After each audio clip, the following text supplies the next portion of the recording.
सो बचपन से ही I have grown up watching movies like DDLJ, कुछ कुछ होता है एंड दिल तो पागल है etcetera. So talking of the movie दिल तो पागल है, उस मूवी का ना मेन कॉन्सेप्ट ये है कि कहीं ना कहीं हम सबके लिए कोई ना कोई बनाया गया है. That there is someone made for each one of us. और जब भी वो समवन हमें मिलता है या मिलती है तो इशारा ऊपर से आता है. पर अब बॉलीवुड ने मिलके हम सबको तो ये समझा दिया, पर शायद वो भगवान जी को बताना भूल गए कि ये डिपार्टमेंट भी उन्हें ही देखना है. अब सब लोग निष्ठा दीदी की तरह ऑलराउंडर तो होते नहीं है, तो इशारा आने में बहुत गड़बड़ी हो जाती है. तो आज तक बैकग्राउंड में SR के वायलेंस हमें तो सुनाई नहीं दिए. तो इसी से रिलेटेड मैंने कुछ लिखा है कि अब जब ये इशारा नहीं आता है तो हम कैसे पहचानेंगे कि वो कौन है जो हमारे लिए बनाया गया है. तो मेरी पोएम का टाइटल है कौन हो तुम, कहाँ हो तुम. कौन हो तुम, कहाँ हो तुम कौन हो ये मैं कैसे जानूंगी, तुम्हें आखिर मैं कैसे पहचानूंगी. क्या तुम हाथ में एक खत लिए आओगे या बस मेरे लिए अपना वक्त लिए आओगे. क्या तुम मुझसे यूं राह चलते टकराओगे या किसी महफिल के कोने में मुझे खोया हुआ पाओगे. क्या हम गिरती बरसात में मिलेंगे, क्या हम गिरती बरसात में मिलेंगे या किसी सुनसान सी रात में मिलेंगे. क्या तुम्हारा परफ्यूम मुझे कुछ पहचाना सा लगेगा या तुम्हारा चेहरा बिल्कुल अनजाना सा लगेगा. क्या अपनी घड़ी तुम कभी मेरे दुपट्टे में फंसा लोगे या किसी भरे क्लब में मेरी हील उठा लोगे.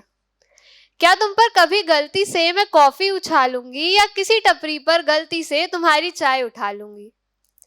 क्या तुम मुझे किसी ट्रेन के सफर में मिलोगे, क्या तुम मुझे किसी ट्रेन के सफर में मिलोगे या अलग गली अलग कूचे अलग शहर में मिलोगे. क्या ये सपनों के फूल पहले खिल चुके हैं, क्या ये सपनों के फूल पहले खिल चुके हैं. सुनो, हम अजनबी हैं या फिर मिल चुके हैं. तुम कौन हो ये मैं कैसे जानूंगी, इश्क तुम्हें आखिर मैं कैसे पहचानूंगी.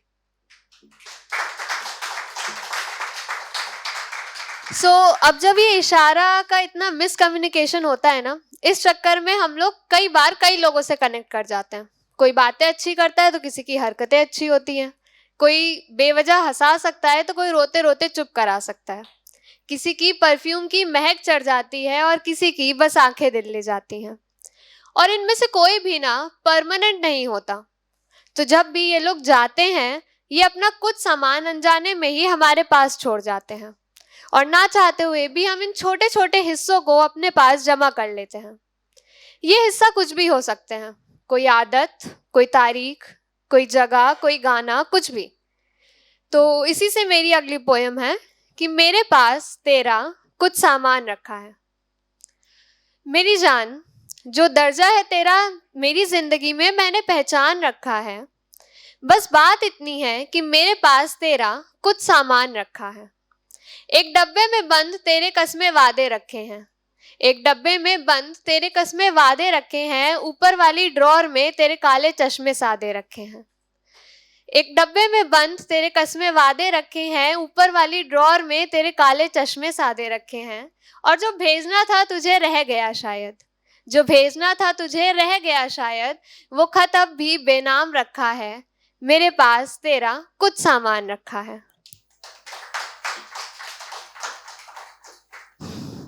एक चादर में लपेट के तेरा मेरी गोद में सो जाना रखा है. और तुझसे गले लगने जैसा सुकून था जिसमें कैसेट की एक साइड में वो गाना रखा है.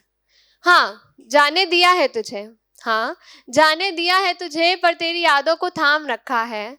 मेरे पास तेरा कुछ सामान रखा है.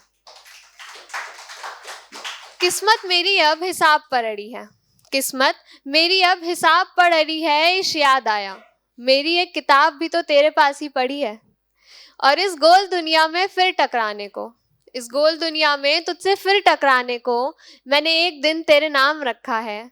सुनो, मेरे पास तेरा कुछ सामान रखा है. Thank you.